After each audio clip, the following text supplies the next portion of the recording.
लो बच्चों, आज फिर हम लोग मिल रहे हैं इस नए वीडियो में। क्लास 11th के चैप्टर 1 सेट थ्योरी को डिस्कस कर रहे थे।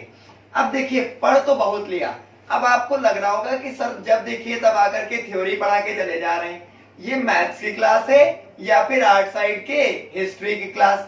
तो बेटा भूल गए आप, ये मैथ की क्लास पढ़ रहे हैं। तो आज हम लोग चलिए उसी क्लास में उसी चैप्टर यानी सेट थ्योरी में ही फर्स्ट एक्सरसाइज एनसीईआरटी बुक से डिस्कस करेंगे। तो अब आपको लग रहा होगा सर कह रहे हैं फर्स्ट एक्सरसाइज एनसीईआरटी बुक से डिस्कस करेंगे, लेकिन एक्चुअली तो सर लिए हैं क्या, मोबाइल। तो सर ये मोबाइल से आप पढ़ाने लगे। अरे जब आप मोबाइल से पढ़ सकते हैं तो हम मोबाइल पे पढ़ा सकते हैं, तो हम भी मोबाइल पर बुक देख सकते हैं। एक्चुअली मैंने एनसीईआरटी की बुक प्ले स्टोर से डाउनलोड कर रखी है मोबाइल पे। जिन लोगों के पास एनसीईआरटी की बुक नहीं है या लॉकडाउन की वजह से, इकोनॉमिकल प्रॉब्लम की वजह से बड़ी तकलीफों में है, बुक नहीं खरीद सकते या बुक कौन खरीदे, तो एक ऐप डाउनलोड कर सकते हैं और आप एनसीईआरटी की उस पर एक्सरसाइज फाइंड कर सकते हैं। तो जो बच्चे आईएससी बोर्ड के हैं वो लोग चाहें तो ऐप इंस्टॉल कर सकते हैं और उस पर मैं फर्स्ट एक्सरसाइज डिस्कस कर रहा हूं। तो बेटा सेट थ्योरी क्लास 11 के फर्स्ट एक्सरसाइज के क्वेश्चंस पर हम लोग बात करने जा रहे हैं। तो आपको बता दें हम लोग एक्सरसाइज 1.1 डिस्कस कर रहे हैं। अब देखिए इसमें आपको बता दें टोटल 10 क्वेश्चंस है, सॉरी 6 क्वेश्चंस हैं। तो चलिए देखते हैं जितने ज्यादा से ज्यादा आज हो सकते हैं हम उतने सॉल्व करेंगे। तो मैं इंग्लिश मीडियम वैसे तो लिए हूं, ये इंस्टॉल जो मैंने ऐप किया उसमें इंग्लिश मीडियम के लिए है, मैं हिंदी में भी इसको ट्रांसलेट कर दूंगा। तो चलिए बात करते हैं फर्स्ट क्वेश्चन में। फर्स्ट क्वेश्चन कह रहा है which of the following are sets. Actually आप लोगों में से जिन लोगों ने भी अभी कॉपी पेन नहीं लिया वो स्क्रीनशॉट के भरोसे बैठे हैं, तो बच्चा थोड़ा पढ़ लिख भी लो, थोड़ा सा कॉपी पेन ले लो और क्वेश्चंस सॉल्व करो, या फिर सॉल्व करके पहले से रख लो और यहाँ पर आप मैच करो या उसका प्रोसेस क्या है जान सकते हो। बाकी अगर जिन्होंने अच्छे से पढ़ रखा होगा वो इनको सॉल्व कर पाएंगे। एकदम बारीक से चुटकियों में हो जाने वाले क्वेश्चन है। पहला है which of the following are sets, justify your answer.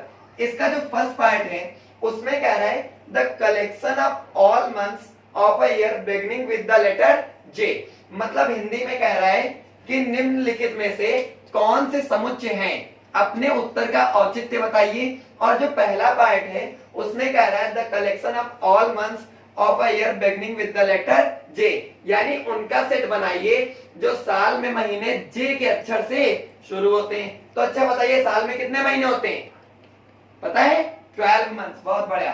तो आपका जो फर्स्ट है वो आपका कौन सा है, जनवरी। सेकंड आपका क्या होता है, फरवरी। देन मार्च, अप्रैल, मई। फिर कौन आता है, जून आता है। देन जुलाई, अगस्त, सितंबर, अक्टूबर, नवंबर एंड दिसंबर। तो सिर्फ कितने मंथ हैं जो आपके जे से स्टार्ट होते हैं, ओनली 3। तो ये सेट बन गया। अब आपको लग रहा होगा सर ये क्या हुआ। सीधे तौर पे बेटा अगर आप लोगों ने पहली और दूसरी क्लास मेरी नहीं देखी है वीडियो पे, झमाझम जाओ, दौड़ के जाओ और पहले वो दोनों लेक्चर देख लो, वरना आपको लगेगा सर यहाँ पर चिड़िया उड़ और तोता उड़ कर रहे हैं, क्या हो रहा है। तो पहले आप लेक्चर देख लीजिए तब आपको समझ में आएंगे। तो यहाँ पर कहा था साल के उन महीनों के नाम लिखिए जो जे से स्टार्ट होते हैं। तो कितने मंथ हैं, 3 मंथ ऐसे हैं जो जे से स्टार्ट होते हैं। सेट बनाना है तो हमेशा उसको किस में लिखेंगे, करली ब्रैकेट में। किसका यूज करके, आप यूज करते हैं कॉमा का। हिंदी में इसको कहते हैं पृथक्करक। क्या कहते हैं, पृथक्करक यानी कॉमा। अब यहाँ पर सेकेंड पार्ट कह रहा है, सेकेंड पार्ट कह रहा है the collection of all 10 most talented writers of India. तो मैंने आप लोगों को एग्जाम्पल दिया था कि कुछ प्रॉपर्टीज ऐसी होती हैं जिनका सेट नहीं बना सकते। याद कीजिए मैंने एक एग्जाम्पल दिया था कि आपसे किसी क्लास में मान लीजिए बच्चे से मुलाकात हुई और वो तो अपने आप को समझ रहा हो शाहरुख खान और आपने कह दिया यू आर टू मच अगली। अब तो हो गया ना बवाल। तो यानी कुछ ऐसी आपके यहाँ पर क्या है, वर्ड्स है या ऐसे कुछ प्रॉपर्टीज हैं जिनसे हम सेट बना नहीं सकते। उसी में एक और आती है क्या, टैलेंटेड। अब कौन टॉप 10 टैलेंटेड आपके राइटर्स हैं, हम उन्हें एक्सप्लेन नहीं कर सकते। तो यहाँ पे लिख देंगे सेट कांट बी फॉर्म्ड। तो यहाँ पर आप सेट को बना नहीं सकते क्योंकि ये आपकी प्रॉपर्टी होल्ड नहीं करती। फिर इसी के आगे एक और क्वेश्चन दिया है a team of 11 best cricket batsman of the world. अब तो बड़ी समस्या, किसी को एमएस धोनी पसंद और किसी को विराट कोहली, और लास्ट में फंस रहे हो एमएस धोनी या विराट कोहली। अब तो हो जाएगा ना बवाल। तो तो इसीलिए क्या कर सकते हैं, ये भी प्रॉपर्टी आपकी सेट में नहीं आती, तो थर्ड वाला जो आपका पार्ट है उसमें भी आप सेट फॉर्म नहीं कर सकते। अगला क्वेश्चन है the collection of all boys in your class. बेटा कम से कम इतना तो आपको पता ही होगा कि आपकी क्लास में कितने लड़के हैं। अच्छा हुआ बॉयज लिखा है, गर्ल्स लिखा होता तो फिर तो डेफिनेट पता होता। तो यहाँ पर क्या है, आप उनका सेट डेफिनेटली बना सकते हैं, काउंट कर सकते हैं। भाई मुझे तो यहाँ बैठे बैठे नहीं पता कि आपकी क्लास में कितने बॉयज हैं। मैं अपनी बात बता दूं तो मेरे क्लास में बेटा 12 बॉयज थे, ठीक है। जब मैं पढ़ता था 12th में, तो वहां पर 12 बॉयज जो है उनके नेम्स लिख देंगे तो उसका हमारा क्या बन जाएगा, सेट फॉर्म हो जाएगा। अब राम श्याम राधे श्याम जो भी हो आप उनका नाम क्या कर सकते हो, लिख सकते हो। नेक्स्ट आपका कह रहा है part the collection of all natural numbers less than 100। मतलब एक ऐसा सेट बनाओ जिसमें आप क्या कर रहे हो, नेचुरल नंबर्स को सब्स्टिट्यूट करोगे। यानी वो एक ऐसा सेट जिसमें एलिमेंट्स कौन होंगे, नेचुरल नंबर तो होंगे, लेकिन क्या, लेस देन 100। 100 से लेस बेटा कितना आता है, तो आपको पता है 99। और स्टार्टिंग कहां से होती है नेचुरल नंबर की, 1 से। तो 1, 2, 3। अब बेटा ज्यादा जज्बातों में बह करके 99 तक काउंटिंग ना लिख डालना, कभी कभी कुछ चालाकियां भी करनी चाहिए। 1 2 3 डॉट डॉट डॉट 99, ये हमारा क्या हो गया, सेट फॉर्म हो गया। अच्छा चलिए एक बात और पूछ लेते हैं, शायद आप यहां से बता भी सकते हैं कि इनमें से कौन सा सेट फाइनाइट है, कौन सा सेट इनफाइनाइट है। इसमें नंबर ऑफ एलिमेंट्स यानी कार्डिनल नंबर काउंट कर सकते हैं तो फाइनाइट, इसमें भी काउंट कर सकते हैं तो फाइनाइट, इसमें भी काउंट कर सकते हैं तो फाइनाइट। यहाँ तो ऐसा कोई सेट ही फॉर्म नहीं हो रहा था, तो नल सेट। नल सेट भी कहना गलत है, क्यों, क्योंकि सेट की क्वालिटी नहीं मैटर कर रही है, तो हम सेट कैसे बात कर सकते हैं। और नल सेट तो सेट का एक्चुअली एक पार्ट है। आई होप इतनी बात आपको समझ में आ रही होगी। नेक्स्ट पार्ट में कह रहा है a collection of novels written by the writer Munshi Premchand. तो मुंशी प्रेमचंद जी आपको पता है हमारे हिंदी साहित्य के बहुत ही विद्वान। अरे उनके लिए जितनी भी तारीफ लायक शब्द यूज किए जाए सब कम है। कफन, गोदान, गबन, कितने बढ़िया बढ़िया से उपन्यास इन्होंने लिखे। तो आप इनको क्या कर सकते हो, काउंट कर सकते हो। तो उनको आप लिख लोगे। अब मुझे तो सब याद नहीं है क्योंकि मैं ठहरा मैथमेटिक्स का टीचर। तो आप कुछ भी जो भी आपको याद है, मान लीजिए गबन, गोदान और जो भी आपको याद है, तो आप वो उनको क्या कर सकते हो, लिख सकते हो। मतलब एक तरीके से हाँ इनका सेट बनाया जा सकता है। आई होप समझ में आ रहा होगा। नेक्स्ट आपसे कह रहे हैं the collection of questions in this chapter. तो बेटा आप इसमें काउंट कर डालो, तो पता है ना आपको कितने क्वेश्चंस हैं, 6 क्वेश्चन है इस चैप्टर में। वैसे चैप्टर की बात कहिए तो एक्सरसाइज में मैं बता रहा हूँ 6 है, चैप्टर में तो आप काउंट कर लेना कितने क्वेश्चंस हैं, तो वो भी आप सेट फॉर्म कर सकते हो। एक्चुअली इस क्वेश्चन में आपको सेट बनाना नहीं है, सिर्फ ये बताना है कि भैया ये जो लाइन लिखी है इसका सेट बन सकता है, तो yes no, yes no, yes no. तो आई होप आपको समझ में आ रहा होगा। मैं बना के इसलिए दिखा रहा हूं ताकि आप समझ सके कि सेट बनता कैसे है, क्योंकि हो गए होंगे 2-3 दिन लेक्चर आए, तो अब तक तो वाह भाई वाह क्या क्या भूल गए होंगे, क्या पता ये भी भूल गए हो चैनल नेम कौन सा है ना। तो अब आगे बात आती है क्या, नेक्स्ट पार्ट की, अ collection of most dangerous animals of the world. मैंने इस पर बहुत गजब का एग्जांपल दिया था, क्या मोस्ट डेंजरस एनिमल। क्या पता मान लो कोई आप घर से छिपकली उठा के हाथों से फेंक आए और मान लो कोई अदर आ गया, वो छिपकली को देख के खुद ही घर से फेंक गया, होता है ना। तो अब छिपकली क्या है, डेंजर है या नहीं है हम नहीं बता सकते। अब स्नेक यानी सांप है, अब वो किसी को डेंजर लगता है, सपेरा तो उसको उठा करके खेल लेता है। तो यहाँ पर क्या है, डेंजरस एक ऐसी क्वालिटी है जिसको हम सही से एक्सप्लेन नहीं कर सकते। मतलब वो पर्सन टू पर्सन डिफरेंट हो सकती है। किसी को शेर से डर लगता है, किसी को नहीं भी लगता है, ठीक है। किसी को काकरोच से डर लगता है तो किसी को नहीं लगता। तो ऐसी प्रॉपर्टीज पर आप सेट बना नहीं सकते, तो यहाँ पर आप इसका सेट फाइंड नहीं कर सकते। तो इसका भी आपका क्या हो जाएगा, आंसर नो में आ जाएगा। अब यहाँ पर ये फर्स्ट पार्ट जितना भी क्वेश्चन के पार्ट थे वो मैंने आपको एक्सप्लेन कर दिए। अब बात आती है क्या, सेकेंड नंबर क्वेश्चन की। सेकेंड नंबर क्वेश्चन में स्पेशली 2 सिंबल्स को यूज करना है। मैंने आपको बताया था कि जो फिजिक्स में प्रकांड विद्वान है वो इसको देख करके क्या कहेंगे, सर आपने तो एप्सिलॉन लिखा, लेकिन अभी हम पढ़ रहे हैं मैथमेटिक्स, तो ये एप्सिलॉन नहीं, ये कहलाता है क्या, बिलोंग्स टू। क्या कहलाता है बेटा, बिलोंग्स टू, या हिंदी में कहते हैं संबंधित है। जैसे हम कह दें you belongs to me as a student, मतलब तुम मुझसे बिलोंग करते हो किस तरीके से, एक स्टूडेंट के तौर पे। तो हम यहाँ पर मैथ में लिखें तो ये बना देंगे क्या, इधर इधर और बिलोंग से आगे लिख देंगे स्टूडेंट, कहानी खत्म, टनाटन। तो देखो कितनी बढ़िया इंग्लिश है। और मैथ वालों की इंग्लिश तो बढ़िया मजबूत होती है, क्यों? क्योंकि इसको लिखना नहीं, इतना बना दो, कहानी खत्म।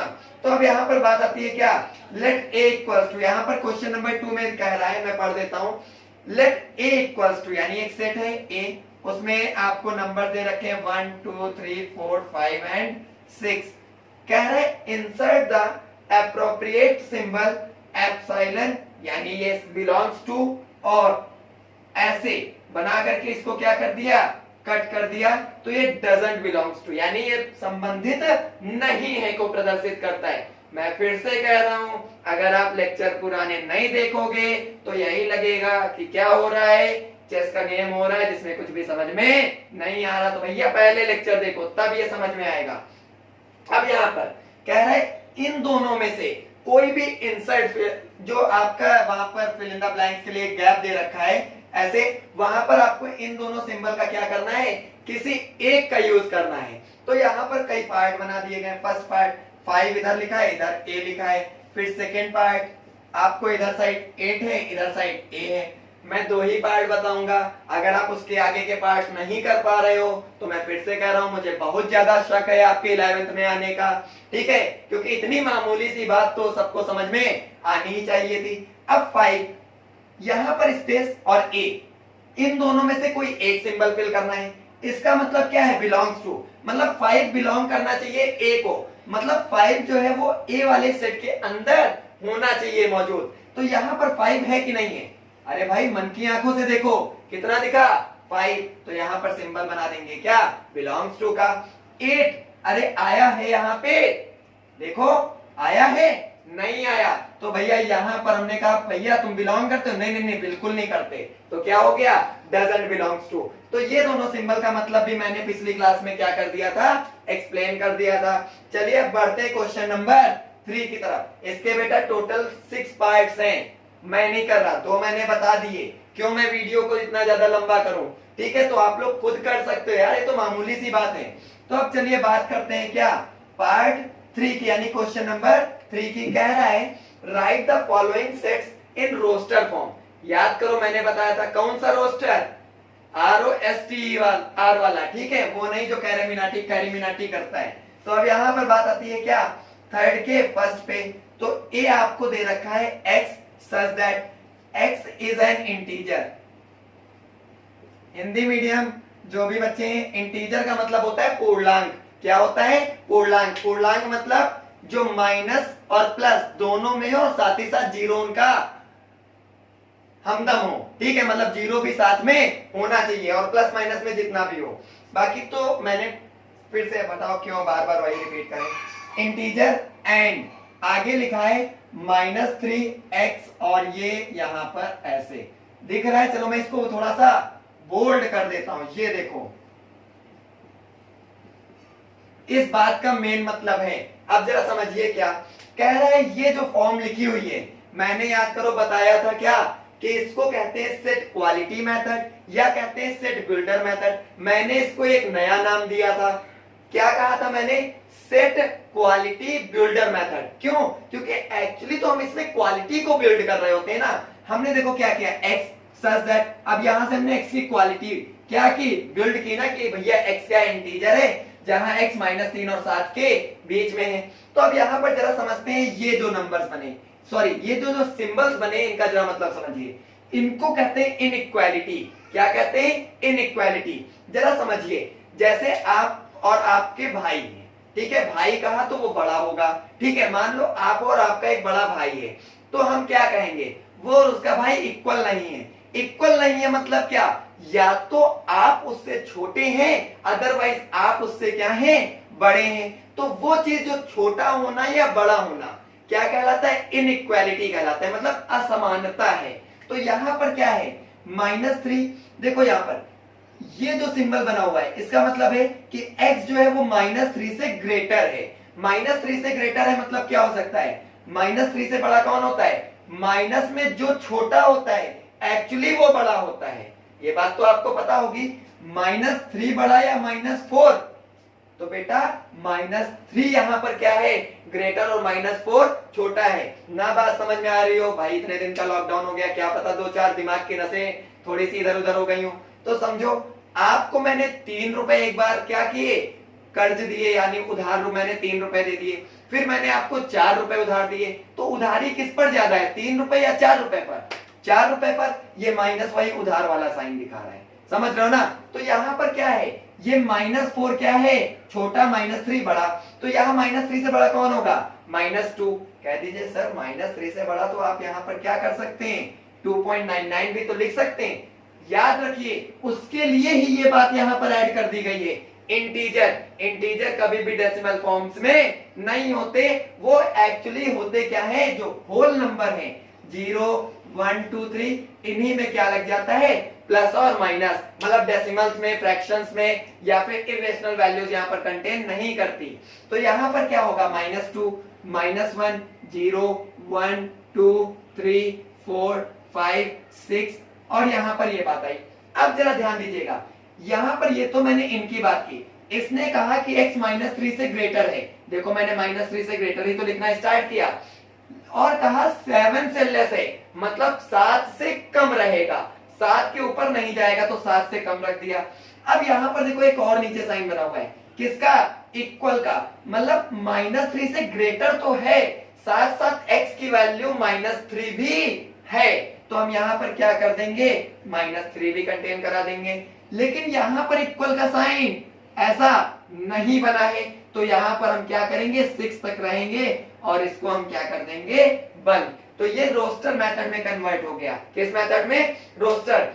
याद कीजिए, इसी को मैंने बताया था, रोस्टर मेथड भी कहते हैं, टेबुलर मेथड भी कहते हैं, टेबल मेथड भी कहते हैं, लिस्टिंग मेथड भी कहते हैं। हिंदी मीडियम इसी को तालिका विधि, सूची विधि, रोस्टर विधि, सारणी विधि, सारणीयन विधि, सभी विधियां इसी को कहते हैं। इसको मैंने बताया था समुच्चय निर्माण विधि, या फिर कह लो समुच्चय गुण विधि, ये दोनों ही इसको कहते हैं। ये सब मैंने पहले डिस्कस कर लिया। तो ये आपका हो गया थर्ड क्वेश्चन का फर्स्ट पार्ट। अब थर्ड क्वेश्चन का सेकंड पार्ट क्या कह रहा है, थर्ड क्वेश्चन का सेकंड पार्ट कह रहा है, चलो इसको रफ कर देते हैं हम। देखिए थर्ड क्वेश्चन का सेकंड पार्ट कह रहा है कि बी एक सेट है जहां x सच दैट, याद करो मैंने कहा था ऐसे बनाओ या ऐसे, दोनों का मतलब सच दैट, हिंदी में जबकि। तो x such that x is a natural number, क्या कहा है, x is a natural number, ठीक है। उसके आगे और उसने कुछ लिखा हुआ है, लिख दिया है लेस देन 6, क्या लिख दिया है, लेस देन 6। तो यहां पर मतलब क्या हुआ, x एक नेचुरल नंबर है। अब याद रखिए नेचुरल नंबर का मतलब क्या, कहां से स्टार्ट, 1 से स्टार्ट। अब आपको लग रहा होगा सर ये, चलिए मैं थोड़ा सा कॉन्सेप्ट भी क्लियर कर देता हूं, ताकि आप सिर्फ यहाँ पर ये ना सोचे सर ये आसान आसान से क्वेश्चन करा रहे हैं। इस वीडियो का महत्व बढ़ा देता हूं। चलिए यार नेचुरल नंबर 1 से क्यों स्टार्ट होते हैं, इस कॉन्सेप्ट को समझने लगे हम। देखो जैसे कि मैंने कहा कि बेटा आपको कल जो है अपने पिताजी से यानी अपने फादर से 5 रुपए लेकर के आने हैं। अब भैया ये मत कहना सर जी ने मांगे थे हम देने जा रहे हैं, नहीं मैं सिर्फ एग्जांपल दे रहा हूं, ठीक है। आपने अपने पिताजी से कहा पिताजी हमें 5 रुपए दीजिए, हम पार्ले जी का बिस्किट खरीदने जाएंगे। मैं फिर से कह रहा हूं मैं कोई पार्ले जी का एडवर्टाइजमेंट नहीं कर रहा, ठीक है। पता चले कह दो सर जी ने पार्ले जी वालों से पैसे ले रखे हैं, ठीक है। तो यहाँ पर आपने उनसे पिताजी से अपने 5 रुपए लिए और पार्ले जी जिस दुकान पे मिलता है आप लेने चले गए। उसको 5 रुपए आपने दिए, कहा भैया मैं पार्ले जी दे दीजिए, उसने आपको पार्ले जी दे दिए, आप चुपचाप घर आ गए। अगले दिन आपकी हिम्मत और बढ़ी, आपने पापा से अपने कहा कि पापा मुझे 10 रुपए चाहिए। चलो पिताजी ने कहा बेटा लो 10 रुपए ले जाओ। 10 रुपए आप लेकर के 2 पार्ले जी ले आए। अब हिम्मत तो हिम्मत, एक बार बढ़ी तो दोबारा और बढ़ेगी। अब ये 5-5 में क्यों, सीधा चलो इसके आगे 0 ही लगा देते हैं। अब 10 की जगह आपने 100। अब पिताजी का माथा टनका, लेकिन कहा चलो ले जाओ। अब और हिम्मत बढ़ी, 100 की जाके आपने कह दिया अब 1000 चाहिए। अब तो पिताजी की हिम्मत टूट गई और उन्होंने 1000 की जगह सिर्फ 1 दिया, ठीक है। वो क्या आप समझ रहे होंगे। तो यहाँ पर क्या हुआ, अब आप क्या करोगे, एक भी पैसे नहीं मिले तो आप क्या करोगे, यहाँ से निकले और दुकान वाले के पास गए। कहा दुकान वाले भैया ऐसा करो मैं पार्ले जी दूं, लेकिन हमारे पिताजी ने हमें 0 रुपए दिए हैं। कैसा कह सकते हैं हम, क्यों? क्योंकि 0 रुपए एक्चुअली 0 कोई यूनिट होती ही नहीं है। एक्चुअल जो 0 है वो मैथ में एक ऐसा टर्म है जो यूनिटलेस है, जहां पर कोई यूनिट ना दिखानी हो वहां पर 0 आता है। और जब हम डेली टू डेली लाइफ में यानी नेचुरल बात करते हैं, यानी नेचुरल नंबर इसीलिए कहा जाता है, जब नेचुरल बात यानी अपने नेचर के अंदर रह करके हम कोई बात करते हैं तो वहां पर हम यूनिट के अंदर रहते हैं, यूनिटलेस नहीं होते। जैसे रास्ते में अगर हमें कोई दोस्त नहीं मिला तो हम ये नहीं कहेंगे यार 0 फ्रेंड्स मिले, हम ये कह देंगे कोई दोस्त नहीं मिला। लेकिन अगर कोई मिला तो 1 मिला, 2 मिला या 1 भी नहीं मिले, 0 फ्रेंड्स कहे ये कोई मैटर नहीं करता। इसीलिए नेचुरल नंबर की 0 पर कोई यूनिट नहीं होती। तो 0 पर कोई यूनिट नहीं होती तो यूनिट एक्चुअली स्टार्ट कहां से होती है? 1 से। चलो जरा 1 का भी कॉन्सेप्ट समझ लेते हैं। 1 हमारे लिए बेहतर क्यों है? 1 हमारे लिए बेहतर इसलिए है क्यों? क्योंकि जैसे हमने कहा कि इस पेन की लंबाई यानी ये जो हमारे पास पेन है इसकी लेंथ 15 सेंटीमीटर है। तो जरा समझो, आप जो 15 सेंटीमीटर समझ रहे हो वो 15 सेंटीमीटर नहीं है, वो एक्चुअली 1 सेंटीमीटर, उसमें 15 टाइम रिपीट किया है। अगर मैं कह रहा हूं 1 किलोमीटर आपको डिस्टेंस ट्रेवल करनी है, वो एक्चुअली आप 1 किलोमीटर डिस्टेंस ट्रेवल नहीं कर रहे हो। आपको पता है 1000 मीटर होते हैं, तो आप 1 मीटर को 1000 टाइम्स उसमें क्या कर रहे हो? कवर कर रहे हो। इसीलिए हमारी क्या स्टार्ट होती है? 1 से यूनिट यानी 1 से नेचुरल नंबर स्टार्ट होता है और ये हमारे पास बेस लाइन होती है। अब आपको लगा होगा कि एक्चुअली 1 को हम लोग ऐसे ही रिप्रेजेंट क्यों करते हैं? इसके पीछे बहुत बड़ा खेल है। यहां पर खेल है एंगल्स का। 1 को एक्चुअली ऐसे रिप्रेजेंट करते हैं और 2 को ऐसे रिप्रेजेंट किया जाता है। 3 जो है वो ऐसे रिप्रेजेंट होता था, 4 जो है वो ऐसे रिप्रेजेंट होता था, 5 आप अभी भी डिजिटल में देखते होंगे ऐसे रिप्रेजेंट किया जाता है।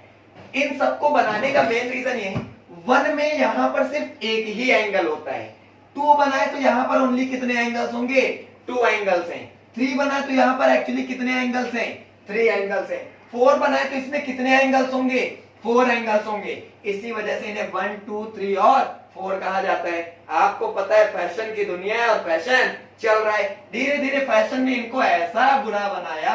1 हमारा हो गया ऐसे, 2 ऐसे, 3 ऐसे, 4 ऐसे और 5 ऐसे। अब एंगल का कहानी खत्म, ये सब फैशन की दुनिया है। ठीक, ये आपकी एक्चुअली क्या थे? नंबर्स का कॉन्सेप्ट है। मैंने बीच में क्यों बनाया था कि आप अगर ये सोचते हैं कि मेरी एक्सरसाइज लग चुकी है, मेरा ये वीडियो देखने का कोई फायदा नहीं हुआ, तो ये नॉलेज जो मैं बता रहा हूं ये बेटा जल्दी आपको मिलेगी नहीं। इसके पीछे और भी कहानियां हैं जो क्वेश्चंस लगवाते लगवाते मैं आपको साइड में बताते रहूंगा ताकि आपका इंटरेस्ट क्रिएटेड रहे।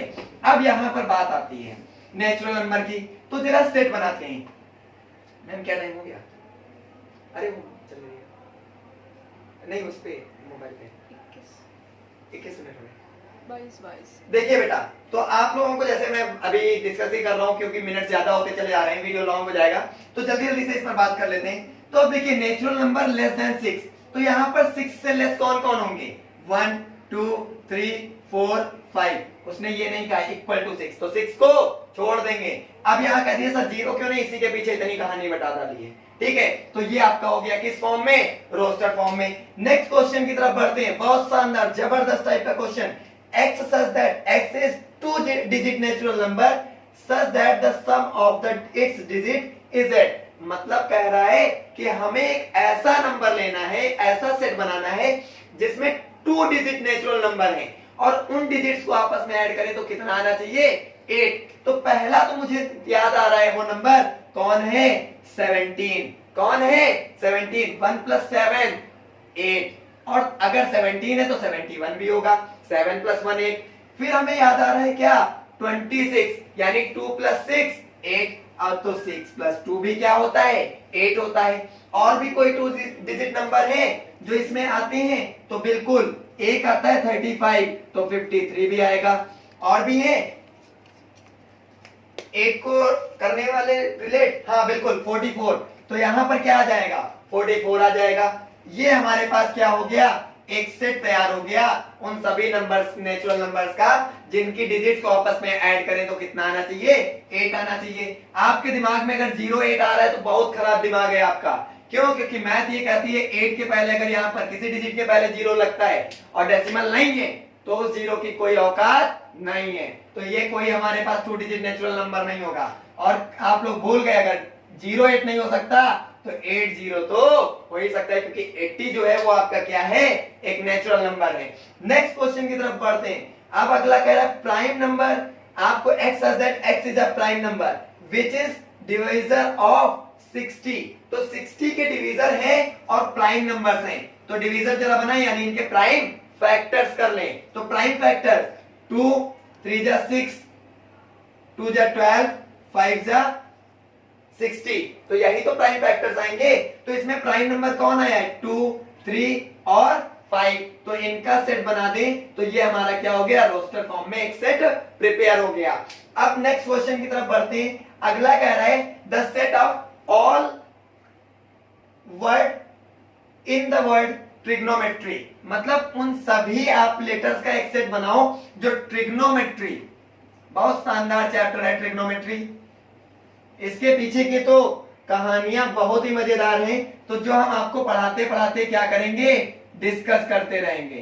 तो यहां पर ट्रिग्नोमेट्री में जरा देखते कौन कौन से वर्ड आए हैं, तो बताइए जरा, T R I G O N O, M भी बिल्कुल ई और वाई, तो ये आपके पास क्या हो गया, एक सेट प्रिपेयर हो गया रोस्टर फॉर्म में। कोई डाउट हो तो आप लोग कमेंट सेक्शन में पूछ सकते हैं, वरना टेलीग्राम चैनल की लिंक आपको मिल जाती है डिस्क्रिप्शन में, वहां से भी आप जा सकते हैं हमारे चैनल पे और हमसे डिस्कस कर सकते हैं। अगला the set of all letters in the word better, वाह वाह क्या वर्ड है बेटर, बेटर की जगह बटर होता तो फिर तो मजा ही आ गया होता, आज इसी से काम चला लेते। तो देखो बेटर में कौन आया, बी ई टी और आर, बेटा मैंने बताया था सेट के अंदर रिपीटिशन नहीं करते हैं, तो सेट के अंदर अगर रिपीटिशन नहीं करते हैं तो यहाँ पर ई और टी जो 2 बार है उसे कितनी बार लिखेंगे, सिर्फ एक ही बार लिखेंगे। तो आपका क्वेश्चन नंबर 2 भी क्या और 3 भी क्या हो गए हैं, कंप्लीट हो गए हैं। अब नेक्स्ट क्वेश्चन की बात हम लोग करेंगे नेक्स्ट वीडियो में। आई होप आपने एंजॉय किया होगा। Keep watching always the channel. और उसके अलावा मैं आप लोगों से एक बात और कह दूं, अगर आप लोगों को एक्सरसाइज सॉल्व करनी है तो सबसे पहले आप एक्सरसाइज को सॉल्व कर लिया करिए और मैच किया करिए कि आपके आंसर्स हुए हैं या नहीं है, जो आपका प्रोसेस है वो सही है या गलत। So thank you so much, जय हिंद जय भारत।